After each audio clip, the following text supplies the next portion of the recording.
우리가 신앙생활 하면서 이것이 하나님의 뜻이다, 아니다 라는 것을 어렵지 않게 알 수 있습니다. 그죠? 용서해라. 하나님 뜻인 거 잘 압니다. 기도해라. 하나님 뜻인 거 잘 알아요. 사랑하라. 비판하지 말아라. 세상을 사랑하지 말아라. 하나님의 뜻인 거 너무나 잘 알아요. 모르는 사람이 없습니다. 그런데 우리가 그 하나님의 뜻을 알면서도 왜 그 뜻대로 우리가 살아가지 못할까요? 그것은 내 생각, 내 뜻, 내 욕구가 앞서기 때문에, 하나님의 뜻보다 먼저기 때문에 그래요.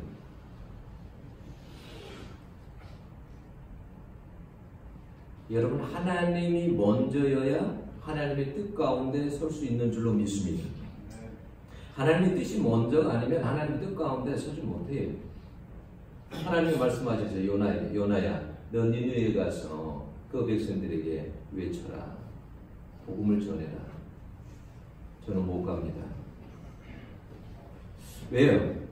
요나의 지금 생각과 다르기 때문에 하나님의 뜻이. 요나는 하나님의 뜻이 먼저가 아니고 자기의 뜻이 먼저인 거예요. 그래서 영적으로 요나가 삐딱해지는 거죠. 여러분, 오늘날 우리 크리스찬들의 최대의 약점이 뭐냐면 우리 안에 하나님의 뜻대로 살 수 있는 그러한 영적인 힘이 없다라는 거예요. 근데 만약에 우리에게 영적인 힘이 있으면 어떻게 될까요? 사도행전 8장에 보면 빌리 집사가 나옵니다.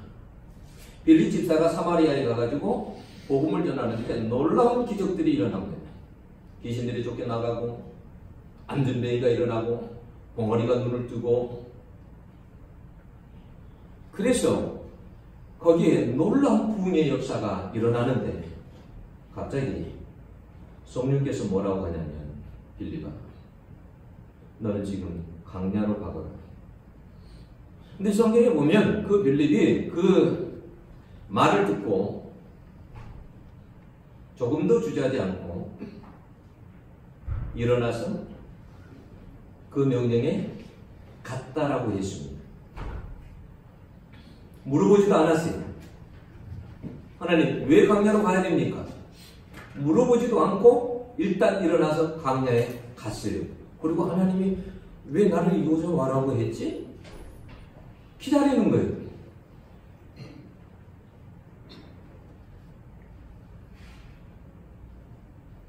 이해가 안 가도 가는 거죠.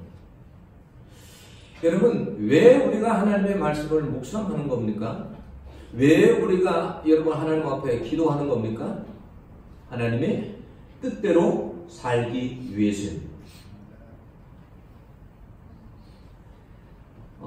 만약에 우리가 있잖아요, 이해가 안 가도 힘들어도 하나님의 뜻대로 만약에 살고자 한다면, 그래서 하나님께 정말 몸부림치고 하나님 앞에 기도한다면 그 힘을 하나님께 주실까요? 안 주실까요? 대답해 보세요. 그 힘을 하나님이 주실까요? 안 주실까요? 주십니다. 제가 증거로 보여드릴게요. 여러분, 예수님이 겟세마네 동산에서 죽음을 앞두고 기도하셨습니다. 근데 예수님은 뭐냐면 이 십자가의 고통을 피하고 싶었어요.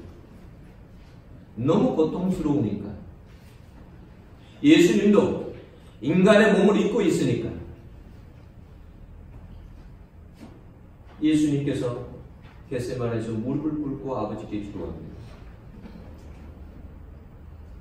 아버지여, 만일 아버지의 뜻이여든 이 잔을 내게서 옮기시옵소서. 그러나 내 온대로 마옵시고 아버지의 뜻대로 되기를 원하나이다 하고 기도할 때에 성경에 보면 사자가 하늘로부터 예수께 나타나 힘을 돕더라라고 있습니다. 하나님의 뜻대로 살기를 원하고 하나님의 뜻대로 되기를 원하고 하나님 앞에 기도할 때에 하늘로부터 사자가 나타나서 힘을 돋더라는 거예요. 그래서 성경에 보면 예수님이 얼마나 간절했는지 하나님의 뜻대로 되기를 위해서 얼마나 간절히 기도했으며 땀방울이 핏방울 같이 되었더라라고 했습니다. 그리고 기도가 끝났습니다. 예수님은 그래서 십자가를 지셨습니다. 우리가 하나님의 뜻대로 만약에 살고자 하면 그 힘은 하나님께서 여러분 주시는 줄로 믿습니다. 그래서 하나님의 뜻대로 살기를 위해서 우리는 기도해야 돼요. 우리가 그렇지 않고서는 우리의 육신을 가지고는 하나님의 뜻을 이루어 갈 수가 없어요. 우리는 항상 우리의 생각, 우리의 욕구, 우리의 이익에 항상 거기에 맞춰서 살아가게 되어 있어요. 인간은. 제약의 힘이 여러분 약하지 않아요. 아주 강해요. 여러분 초기 그리스도인들은 성령의 뜻대로 사는 사람들이었습니다. 처음 예수 믿는 사람들은 참 멋있고 매력있는 사람들이었습니다. 오늘 그 13장 1절에서 그 3절에 보면 모든 인종들이 백인도 있고 흑인들도 있고 인종들이 있는데 그 교회 공동체 안에는 인종의 차별이 없어요. 왕따가 없어요. 못 배웠다고 차별받거나 가난하다고 차별받거나 이런 일이 없어요. 정말 성령의 공동체죠. 그리고 얼마나 멋있냐면 성령이 말씀하면 아니요가 아니라 그들은 항상 예했습니다. 13장에 보면 예배 시간에 그들이 금식할 때에 성령의 음성이 어떻게 들렸냐면 바나바와 사울을 따로 세우라 그랬습니다. 그럴 때 그들은 무조건 예했습니다. 어떻게 할까요? 선교사로 보내라. 예. 그래서 지금의 목사 같은 바나바와 사울에게 가가지고 전했습니다. 성령께서 선교사로 가라고 하십니다. 예, 알았습니다. 여러분 아니요가 없었습니다. 그 교회 안에는 그래서 잡음이 없고 불평이 없고 불순종이 없고 그저 순종만 있었습니다. 그들은 성령의 뜻이 먼저였습니다. 내 뜻이 먼저가 아니라 성령의 뜻이 먼저가 되기를 축원합니다. 사절 공동번역에서는 성령께서 보내시는 대로라고 했습니다. 내 마음에 안 들어도 성령의 뜻이라고 한다면 이해할 수 있어야 한다는 겁니다. 여러분 성령의 뜻이라고 해서 처음부터 모든 일들이 다 잘 풀리는 것이 아닙니다. 이게 지금 1차 선교 여행이거든요. 실력에 하러 가서 배 타고 구부로로 가서 살라미에 이르렀습니다. 가서 여러 해당에서 말씀을 전했습니다. 그런데 여러분 눈에 보이는 열매가 있었습니까? 없었습니다. 당장의 열매가 없을지라도 성령의 뜻 가운데 살아가는 것이 여러분 중요합니다. 여러분 열매가 없다고 실망하거나 이런 포기하지 마세요. 여기 처음에 그 구부로 가는 곳은 구부로는 바나바의 고향입니다. 얼마나 바나바도 기대를 가지고 계세요. 내 고향 사람. 그래서 그들이 다른 데 가지 아니하고 첫 번째로 간 곳이 어디냐면 회당들을 찾아갔습니다. 회당들에 찾아가서 회당이 있는 곳마다 가서 하나님의 말씀을 전했습니다. 근데 열매가 그렇게 시원치 않았습니다. 없어요. 성령이 보내주셔서 왔는데 왜 열매가 없을까요? 여러분 그래도 믿으셔야 합니다. 성경에 보면 섬을 다 돌았는데 NIV에서는 그들은 바보에 도착할 때까지 섬 전체를 여행했다라고 했어요.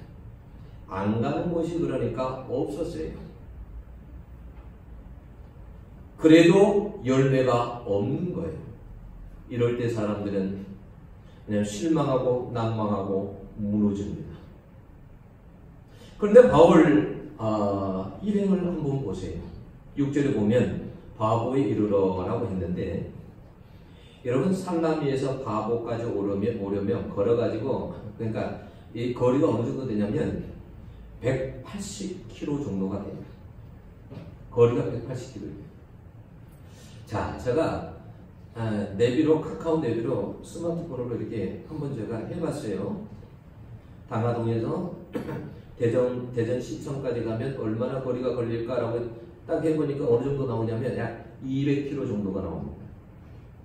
3시간으로는 3시간이 나와요. 차로. 그러면 그때 당시에는 180km를 걸어서 가잖아요. 그러면 그 거리가 얼마나 멀겠어요? 그러니까 그 거리는 그냥 동에서 서까지 반대편이에요. 아주.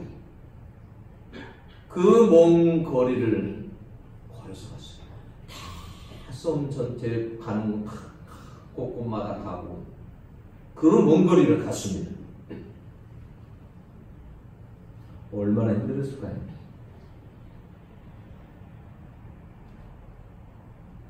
여러분 힘들어도 하나님의 뜻이 있다고 한다면 힘들어도 여러분 갈 수 있기를 원합니다.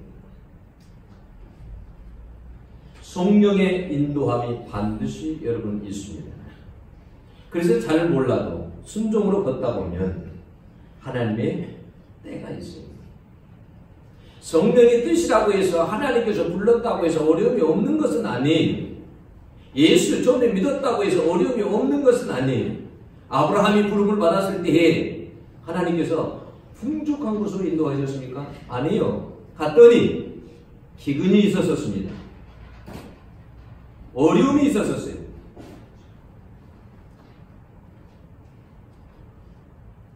그래도 순종하고 가는 겁니다.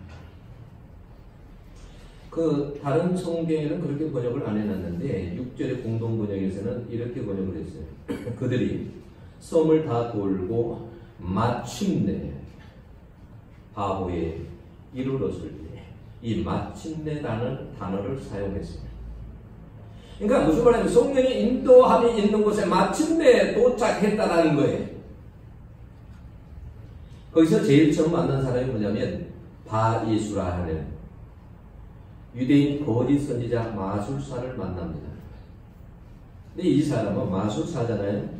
그러니까 총독 서기오 바울 옆에서 시종처럼 친구처럼 있으면서 그 총독의 삶과 생각을 컨트롤하는 사람입니다. 자문관 역할을 하는 사람. 그런데 총독에게 복음을 전하려고 하니까 이 사람이 방해를 하는 거예요. 총독은 말씀을 들으려고 궁금해서 알고 싶은데 관심이 있는데 이 마술사가 중간에서 방해하는 거예요. 복음이 전해지지 못하고. 여러분 하나님의 뜻대로 살고자 할 때에 항상 뭐가 있냐면 하나님의 방해가 있어요. 그건 언제나 그런 장애물들이 있단 말이에요. 우리 앞에 예수를 잘 믿으려고 하는데 장애물들이 있어요. 어려움이 있어요. 그 어려움을 여러분 성령의 능력으로 뛰어넘을 수 있기를 원합니다. 항상 사단은 우리에게 방해를 합니다. 걸림돌을 넣습니다. 여러분 이것을 넘어서려면 성령 충만해야 합니다. 성경에 보면 오늘 본문에 바울이 성령 충만해서 이거 뭐 이제 성령이 충만하다는 말 모르죠? 예? 성령이 이렇게 지배한다라는 말이에요. 생각과 모든 것을. 이 술이 취하면 술 취하는 사람은 알코올의 지배를 당하잖아요. 술에 충만한 거예요. 성령이 충만하다는 것은 성령이 완전히 지배를 받았다는 말. 근데 그 바울이 성령이 충만해가지고 마술사를 뚫어지게 쳐다보면서 이 악마의 자식아, 어떻게 너는 거짓으로 가득 차서 나쁜 짓만 골라서 하느냐? 언제까지 주의 복음을 해방하겠느냐? 당장 그치지 못하겠느냐?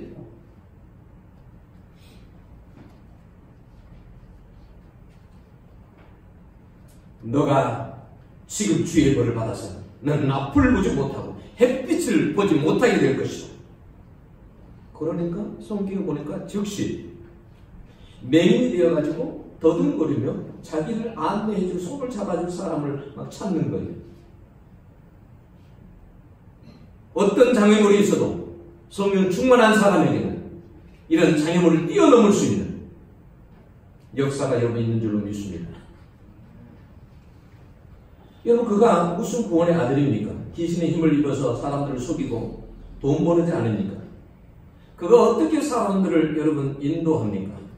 11절에 인도할 사람을 두루 구하는지라, 지금 맹인이 돼가지고, 이게 뭐냐면 이 사람의 영적인 모습이에요. 이 사람은 지금 어둠 속에 있는 인생이요, 죄악 속에 있는 인생이요, 캄캄한 인생을 살았던, 지금 살고 있는 사람이라는 거예요. 그에게는 반드시 인도자가 필요하다는 거예요. 여러분, 다메섹에서 사울이 예수님을 만날 때 생각해 보세요. 앞이 안 보였잖아요. 캄캄해졌어요. 그게 예수님을 만나기 전에 바울의 삶이었다라는 거예요.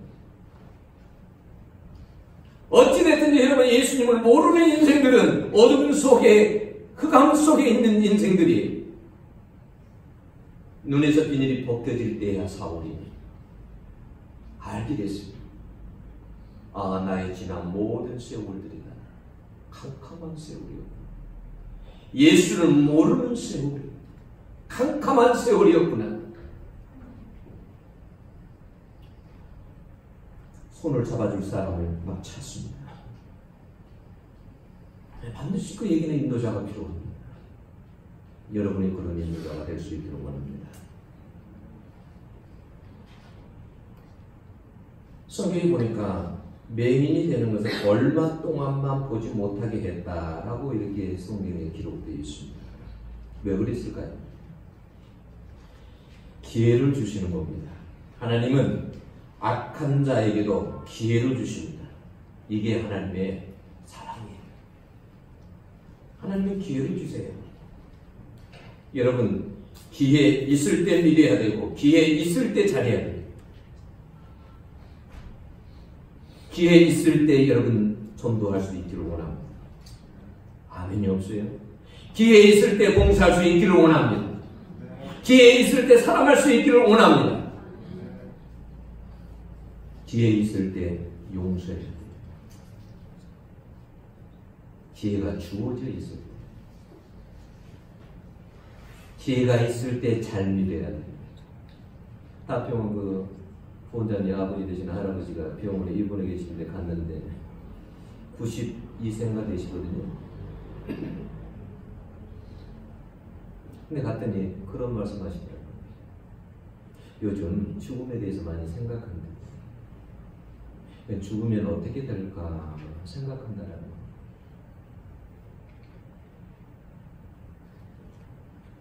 저도 생각하면 불안해. 예수를 안 믿는 사람이니까. 불교를 믿었던 사람이니까. 귀가 잘 안 들려요. 크게 말할 수도 없고. 그래서 제가 그 이병철 회장이 차동엽 친구에게 24가지 질문을 써가지고 보냈다고 그러죠. 근데 그걸 답을 받기 전에 죽었죠. 기회를 놓친 거죠. 그래서 제가 그게 이제 개신교 입장에서 목사님이 써놓은 그 글이 있어가지고 제가 그걸 프린트 해가지고 할아버지에게 갖다 드렸어요. 보시라고. 기회가 있을 때. 기회가 있을 때 잘해야 돼.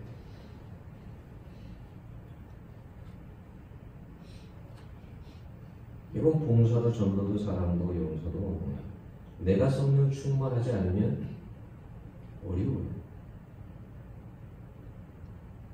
우리가 성령 충만하지 않고 무슨 일을 하면 항상 뭐냐면 불평과 시기뿐이요, 자기 자랑, 자기 영광뿐이에요. 성령 충만할 때 기쁨으로 할 수 있어요. 봉사도 전도도 어떤 것. 용서도 마지못해서 용서하는 것이 아니라 마지못해서 사랑하는 것이 아니라 성령 충만한 기쁨으로 합니다. 우리에게 그런 힘이 있어야 돼요. 그런 영적인 힘이 있어야 돼요. 바울이 성령 충만하기 때문에 그 힘으로 그 마술사를 방해하는 마술사를 제압할 수 있는 거예요. 사단의 방해를 제압할 수 있는 거예요. 여러분 왜 7절에 총독을 지혜 있는 사람이라 이렇게 말할까요? 여러분 진정한 지혜는 하나님을 아는 거예요.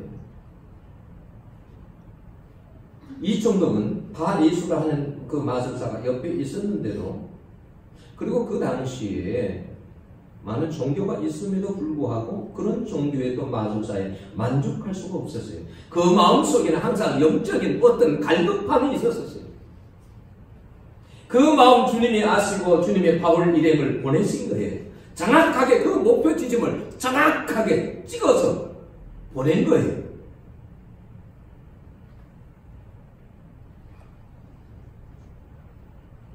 (7절에) 하나님의 말씀을 듣고자 하더라. 이 말씀에 내가 간절히 기다렸다라는 거예요. 찾았다라는 거예요. 그런 주의 말씀의 놀라움의 놀라움을 경험하고 그리고 믿는 자가 됩니다. 크리스찬이 됩니다. 우리가 생각할 때 겨우 목사님 한 사람 가지고 그러세요. 그렇지 않습니다. 당시 로마 귀족 계급의 그 개종이라는 것은요, 있을 수 없는 일이에요. 상상할 수 없는 일이에요. 총독이 예수를 믿다니, 저 로마에서 구부르로 파견한 그 총독이 예수를 믿다니. 여러분 가정에서도 한 사람 예수 믿는 그 가정이 다 예수 믿게 되죠. 아니, 하나님의 뜻이 뭐예요? 주 예수를 믿으라. 그래야만 너와 네 집이 구원을 얻으리라. 예수를 한 사람이 믿으면 너와 너뿐만이 아니라 내 집이 구원을 받는 것이 하나님의 뜻이에요. 우리를 먼저 부르는 것은 온 가족이 다 구원받게 하기 위해서.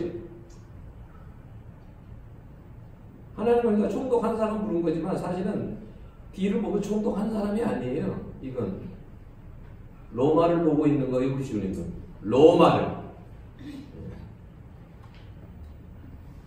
이방 세계 구원의 문이 열리고 있는 것입니다. 이 일은 앞으로 더 큰 일들이 일어난다는 사인이, 이것은 시작에 불과하는 거예요.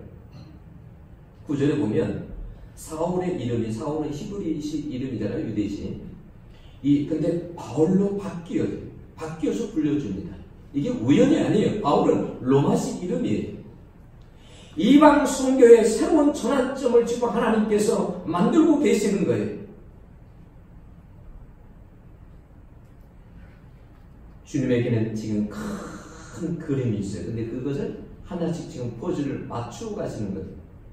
로마에서 파견된 구브로 총독이 믿게 되는 것은 앞으로 온 로마가 믿게 된다는 사인이, 여러분 힘들어도 주의 주시면 가야 하고 그 뜻에 설 수 있어야 합니다. 이것이 신앙생활이에요. 우리는 하나님의 뜻을 다 알 수 없어요. 우리의 생각으로. 우리는 하나님을 신뢰해야 돼요. 하나님의 지혜를 신뢰해야 돼요. 우리보다 깊고 훨씬 하나님은 높다. 우리는 항상 쉽고 편안한 것만을 원합니다. 그러나 여러분 주의 뜻대로 살면 절대 손해보지 않습니다. 자, 그 이기쁨 목사님의 그 간증을 들으셨거든요. 그분이 청주 신로한교회 거기서 목회를 하고 계시는데, 이분이 이제 그 하나님을 만나는 그 계기가 있는데요. 아들이 그 옛날에는 뭐 번데기, 이제 번데기 아시죠? 번데기에다 농약을 해가지고 해놓은 것을 좀 구석지에 넣는 것을 어떻게 그걸 아이가 찾아가 먹어가지고 죽게 되는 상황에서, 그런 상황에서 자기도 먹고 아들도 먹었는데, 그런 어려움부터 시작해가지고 나중에 이제 하나님을 만나게 돼요. 근데 이제 예수를 처음에 만났는데 하나님께서 보내시는 사람이 자기한테 나중에 목회자가 됐습니다. 하나님 어떤 사람들을 보내냐면 알코올 중독자들, 어려운 사람들, 가난한 사람들, 거지들, 이런 사람을 보내고 얼마나 힘들겠어요. 포기하고 싶을 때 많겠잖아요. 근데 그러니까 그 사람들 돌보느라고 정신이 없는 거예요. 하나님께서 근데 예수님을 만날 때 하나님께서 그렇게 말씀하셨대요. 너 많이 아팠지? 내가 널 사랑한다. 내가 널 치유하고 근데 너도 내가 치유의 능력을 줄 테니까 너처럼 힘들고 어려운 사람들을 치유해.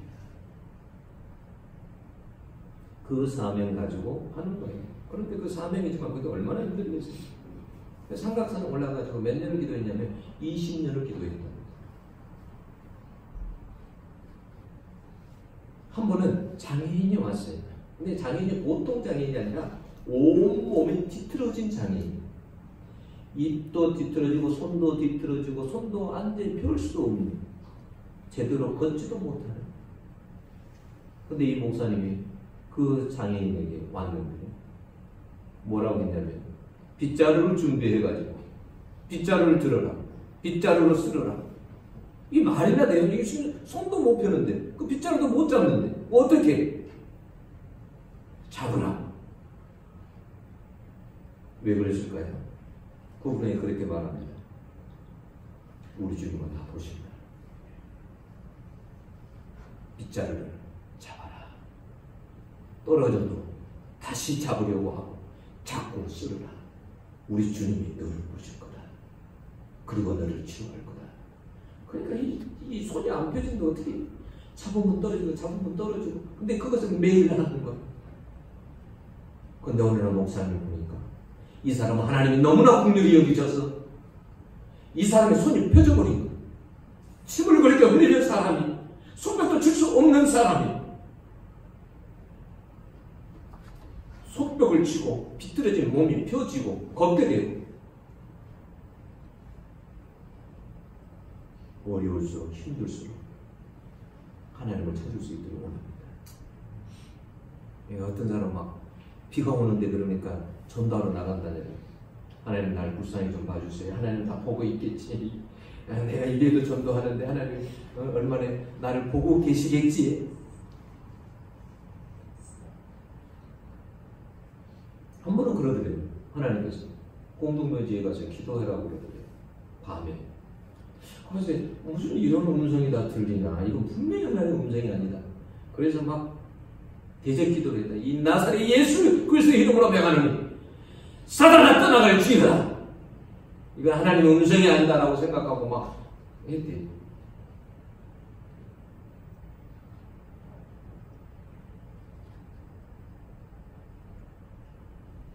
그런데 나중에 하나님의 음성임을 알게 돼.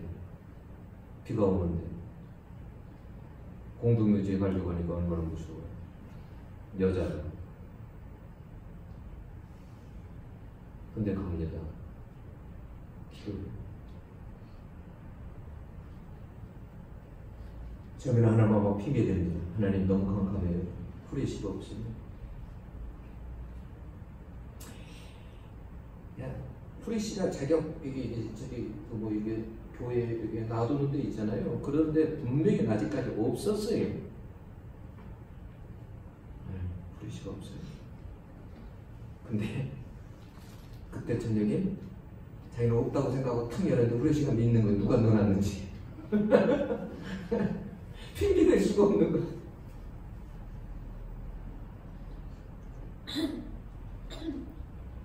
여러분, 어떤 대가를 치르지 않고서 그냥 모든 것들이 주어지지 않아요. 여러분 살면서 가만히 생각해 보세요. 대가를 치르지 않고 그냥 귀한 것들이 그냥 주어지던가요? 영적으로도 그렇습니다.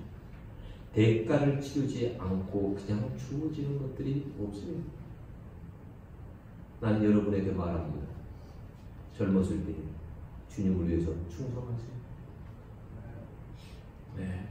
힘들수록 주님께 더 기도하고 주님께 더 엎드리고 주님을 더 찾으시고 주님을 더 사랑하세요.